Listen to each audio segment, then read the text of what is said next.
Scratch रो class को समस्त को स्वागत। पिला माने पूर्व वीडियो रे आमे जानिथिले गोटे स्प्राइट बा बैकड्रॉप किपरि ऐड करिबा। अच्छा ए जो चित्रटी देखुचो एहा केउ नृत्य अटे? हाँ पिला माने एहा हेउची ओडिसी नृत्य। आज आमे स्क्रैच रे एई एक्टिविटी टी सिखिबा। एथि पई हमकु कॉस्ट्यूम और केतक ब्लॉक विषय रे जानिबाको हेबो। तबे कॉस्ट्यूम कोन? पिला माने तुमे लक्ष्य करथिबो आमे व्यायाम कला बेले बा नाचिला बेले हमर हाथ गोड़ हलाई थाउ बा पोज बदलाई थाउ ताहाकू स्क्रैच रे कॉस्ट्यूम कहंती। आमे स्प्राइट टी लाइब्रेरी रु बाछिबा। वर्तमान लाइब्रेरी क्लिक कले देखले बहुत उडे स्प्राइट अछि। वर्तमान किछि स्प्राइट ऊपर कर्सर रखिले ताहार पोज बदलिबो। सेही स्प्राइट मानकर कॉस्ट्यूम अछि। सेही भले एक स्प्राइट आमे एठी बाछिले। तबे एहार कॉस्ट्यूम अछि कोन कोन पोज अछि हम केमि जानिबा? आमे कॉस्ट्यूम ऊपर क्लिक करिबा। तापर देखिबा एहार कोन कोन पोज अछि। वर्तमान बाम पार्श्व रे गोटे लाइन रे एही स्प्राइट रो पोज गुडी को देखा जाउछि। किंतु हमकु तो ओडिसी नृत्य रो एक्टिविटी करिवार अछि। किंतु लाइब्रेरी रे तो ओडिसी डांसर फोटो नाही कि स्प्राइट नाही। ताले आमे कोन करिबा? आमे प्रथमे ओडिसी डांसर किछि पोज रो फोटो उठेइबा। ताकू कंप्यूटर रे सेव करी रखिबा। तापर कोन करिबा? एहा परे आमे स्प्राइट रो अपलोड ऑप्शन ऊपर क्लिक करिबा। तापर हमरो ओडिसी रो पोजेस आसीबो ताकू क्लिक करिबा। वर्तमान आमे ओडिसी डांसर 5टी पोज रखिचे। एई भितरु आमे गोटिए पोज सिलेक्ट करिबा। तापरे आमे एई पोस्टि को आमे ओपन बोली तळे क्लिक करिबा। एहा परे आमे देखिबा आम स्टेज ऊपर गोटे ओडिसी डांसर रो स्प्राइट आसी जायछि। तेबे अन्य पोज गुडी को आमे एठारे अपलोड करिबा नाही। कारण जदि आमे अन्य पोज गुडी को अपलोड करूछे तेबे आम स्टेज ऊपर अनेक गुडी स्प्राइट आसी जिवो। हमर किंतु गोटिए स्प्राइट दरकार। आउ सेही स्प्राइट रो कॉस्ट्यूम चेंज हबा दरकार।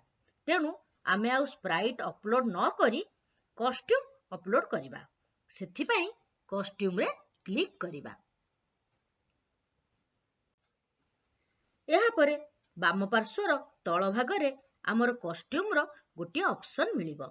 एही कॉस्ट्यूम ऑप्शन ऊपर क्लिक कले आमे गोटिए ड्रॉप अप मेनू पाइबा।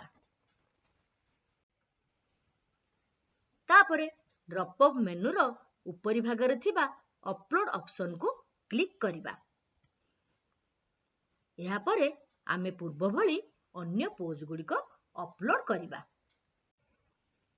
एठारे आमे गोटिए पोज अपलोड करि सारथिले। बाकी 4टी पोज को सिलेक्ट करिबा एवं तळे थिबा ओपन ऑप्शन को क्लिक करिबा। वर्तमान हमर बाम पार्श्व रे गोटे लाइन रे सबु जाक कॉस्ट्यूम आसी जायछि। वर्तमान कोन करिबा? एई जो कॉस्ट्यूम बा पोजेस रो आमे नामकरण करिबा।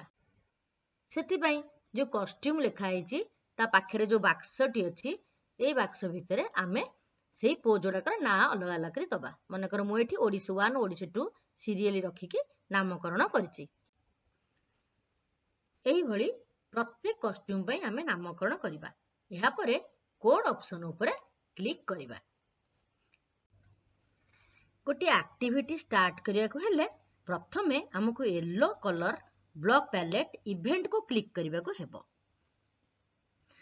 तापरे एथारे अनेक गुडी ऑप्शन आसीबो। प्रथमे अछि व्हेन ग्रीन फ्लैग क्लिक। एही कोड टी को आमे ड्रैग करी कोड एरिया रे रखिबा एवं तापर अन्यान्य कोड देबा। एहा पर जतेबेले आमे ए प्रोग्राम टी स्टार्ट करिया को चाहिबा सेतेबेले आमे ग्रीन फ्लैग ऊपर प्रथमे क्लिक करिबा। ताहले प्रोग्राम टी चलिबो। सेही भली एठारे एक्टिविटी स्टार्ट करिबा पई अनेक गुडी ऑप्शन रहिछि। सेही भितरु अछि व्हेन स्पेस की प्रेस्ड। अर्थात एई ऑप्शन टी जदि दबा एई कोड टी जदि ड्रैग करिकि रखिबा ताहले आमे जतले स्पेस की को प्रेस करिबा सेतेबेले हमर प्रोग्राम टी चलिबो। आ गोटी अछि जे व्हेन स्प्राइट क्लिक्ड। जदि आमे एई ऑप्शन टी को चूज करिबा जदि एई कोड टी के ड्रैग करि रखिबा ताहले हमर स्प्राइट ऊपर क्लिक कले ଆକ୍ଟିଭିଟି ଚାଲିବ। ଏଠାରେ ଆମେ when green flag clicked କୋଡଟିକୁ ଡ୍ରାଗ୍ କରି କୋଡ୍ ଏରିଆରେ ରଖିଲେ। ଏହାପରେ ବ୍ଲକ୍ ପ୍ୟାଲେଟ୍ ଲୁକ୍ସ ବିଷୟରେ ଜାଣିବା। ଏହି କୋଡ୍ ଗୁଡ଼ିକ ଦ୍ୱାରା ଆମେ ସ୍ପ୍ରାଇଟ୍ର ସାଇଜ୍, କଷ୍ଟ୍ୟୁମ୍ ବଦଳାଇ ପାରିବା, ସ୍ପ୍ରାଇଟ୍ କିଛି କହିପାରିବ, ବ୍ୟାକ୍ଡ୍ରପ୍ ମଧ୍ୟ ଚେଞ୍ଜ କରିପାରିବା। ବର୍ତ୍ତମାନ ଆମେ ସୁଇଚ୍ କଷ୍ଟ୍ୟୁମ୍ ଟୁ ଯୋଉ ପୋଜେସ୍ ଲେଖା ହେଇଛି ତାକୁ ଆଣି ଗ୍ରୀନ୍ ଫ୍ଲାଗ୍ କ୍ଲିକ୍ ତଳେ ରଖିବା। ତାପରେ ଆମେ ଯୋଉ ପୋଜରୁ ଆରମ୍ଭ କରିବାକୁ ଚାହୁଁଛେ ଆକ୍ଟିଭିଟି, ସେଇ ପୋଜ୍ ଉପରେ ଆମେ କ୍ଲିକ୍ କରି ତଳେ ଗୋଟେ ଡ୍ରପ୍ ଡାଉନ୍ ମେନୁ ପାଇବା। ସେଥିରୁ ପୋଜ୍ 1 ମନେକର ଆମେ ବାଛିଲେ, ତାକୁ ଆମେ କ୍ଲିକ୍ କରିବା। ଏହାପରେ ଆମେ ସେ ହ୍ୟାଲୋ ଫର୍ 2 ସେକେଣ୍ଡ୍ସକୁ ଡ୍ରାଗ୍ କରି ଆ ତଳେ ରଖିବା ଆଉ ହ୍ୟାଲୋ ଜାଗାରେ ପ୍ରଣାମ ଲେଖିଦେବା, ଯାହା ଫଳରେ ଆମର ସ୍ପ୍ରାଇଟ୍ଟି ପ୍ରଣାମ ବୋଲି କହିବ ଏବଂ ପୋଜ୍ 1ରେ ଠିଆ ହେବ। ବର୍ତ୍ତମାନ ଆମେ କଷ୍ଟ୍ୟୁମ୍ ଚେଞ୍ଜ କରିବାକୁ ଚାହୁଁଛେ, ତେବେ ଆମେ ନେକ୍ସଟ କଷ୍ଟ୍ୟୁମ୍ ଆଣିକିରି ତା ତଳେ ରଖିବା। କିନ୍ତୁ ଏହା ଦ୍ୱାରା କ'ଣ ହେବ, ଆମ ସ୍ପ୍ରାଇଟ୍ର ଗୋଟିଏ କଷ୍ଟ୍ୟୁମ୍ ଚେଞ୍ଜ ହେବ, ଗୋଟିଏ ପୋଜ୍ ଚେଞ୍ଜ ହେବ। କିନ୍ତୁ ଆମେ ତ ଚାହୁଁଛେ ଆମ ସ୍ପ୍ରାଇଟ୍ର ସବୁଗୁଡ଼ିକ ପୋଜ୍ ଚେଞ୍ଜ ହେଉ। ସେଥିପାଇଁ ଆମକୁ ଜାଣିବାକୁ ହେବ ଆଉ ଗୋଟିଏ ବ୍ଲକ୍ ପ୍ୟାଲେଟ୍ କଣ୍ଟ୍ରୋଲ, ଯାହାକି ଗୋଟିଏ ସ୍ପ୍ରାଇଟ୍ର ଆକ୍ଟିଭିଟିକୁ କଣ୍ଟ୍ରୋଲ କରେ। ବର୍ତ୍ତମାନ ଆମେ କଣ୍ଟ୍ରୋଲ ପ୍ୟାଲେଟ୍କୁ କ୍ଲିକ୍ କରିବା। ବର୍ତ୍ତମାନ ତାର ଅନେକ ଗୁଡ଼ିଏ କୋଡ୍ ଆସିଗଲା। ଏଠାରେ ଗୋଟିଏ କୋଡ୍ ଅଛି ରିପିଟ୍ 10। ରିପିଟ୍ 10 ଭିତରେ ଯଦି ଆମେ ନେକ୍ସଟ କଷ୍ଟ୍ୟୁମ୍କୁ ରଖୁଛେ ତାହେଲେ କ'ଣ ହେବ ଦେଖିବା। ତାହେଲେ କଷ୍ଟ୍ୟୁମ୍ 10 ଥର ଚେଞ୍ଜ ହେବ। କିନ୍ତୁ ଆମେ ଯଦି ଚାହୁଁଛେ କଷ୍ଟ୍ୟୁମ୍କୁ ଫର୍ ଏଭର୍ ସବୁବେଳ ପାଇଁ ଚେଞ୍ଜ କରିବାକୁ ଚାହୁଁଛେ, ତାହେଲେ ଆମେ କ'ଣ କରିବା, ଆମେ ଫର୍ ଏଭର୍ କୋଡ୍ ଭିତରେ ନେକ୍ସଟ କଷ୍ଟ୍ୟୁମ୍କୁ ରଖିକି ଦେଖିବା। ତାହେଲେ କ'ଣ ହେବ, କଷ୍ଟ୍ୟୁମ୍ ଫର୍ ଏଭର୍ ସବୁବେଳେ ଏମିତି କଷ୍ଟ୍ୟୁମ୍ ଚେଞ୍ଜ ହେଇ ଚାଲିବ। କିନ୍ତୁ ଏଠାରେ ଆମେ ଲକ୍ଷ୍ୟ କରିବା ଯେ କଷ୍ଟ୍ୟୁମ୍ ବହୁତ ସ୍ପିଡରେ ଚେଞ୍ଜ ହେଉଛି। ତାହେଲେ ଆମର କଷ୍ଟ୍ୟୁମ୍ଟା ଯଦି ଧୀରେ ଧୀରେ ଚେଞ୍ଜ ହେବ ତାହେଲେ ସେ ଓଡ଼ିଶୀ ଡ୍ୟାନ୍ସ କଲା ଭଳିଆ ଲାଗିବ। ତେଣୁ ଆମେ ଏଥିରେ ଆଉ ଗୋଟେ ଲେଖିପାରିବା ୱେଟ୍ ଫର୍ 1 ସେକେଣ୍ଡ, ବା ଆମେ ଆଉ ଟିକେ ଟାଇମ୍ କମ୍ କରିବା ପାଇଁ ଆମେ କରିବା ୱେଟ୍ ଫର୍ 0.75 ସେକେଣ୍ଡ। ବର୍ତ୍ତମାନ ଆମେ ଦେଖିପାରିବା, ବର୍ତ୍ତମାନ ଯଦି ଆମେ ଗ୍ରୀନ୍ ଫ୍ଲାଗ୍ କ୍ଲିକ୍ କରିବା ଆମେ ଦେଖିବା ଆମର ଡ୍ୟାନ୍ସରଟି ଓଡ଼ିଶୀ ଡ୍ୟାନ୍ସ କରୁଛି, କିନ୍ତୁ କିଛି ମ୍ୟୁଜିକ୍ ନାହିଁ। ଆମେ ମନେକର କିଛି ମ୍ୟୁଜିକ୍ ଦେବାକୁ ଚାହୁଁଛେ, ତାହେଲେ କ'ଣ କରିବା, ତାହେଲେ ଆମେ ପୁଣି ସାଉଣ୍ଡକୁ ଦେଖିବା। ଏଠାରେ ଉପରେ ସାଉଣ୍ଡକୁ କ୍ଲିକ୍ କରିବା। ତାପରେ ଆମର ଗୋଟେ ସାଉଣ୍ଡର ଡ୍ରପ୍ ଅପ୍ ମେନୁ ଆସିଯିବ। ସେଠାରେ ଆମେ ଲାଇବ୍ରେରୀରୁ ସାଉଣ୍ଡ ଦେଇପାରିବା ବା ସାଉଣ୍ଡ ନିଜେ ରେକର୍ଡିଂ ବି କରିପାରିବା।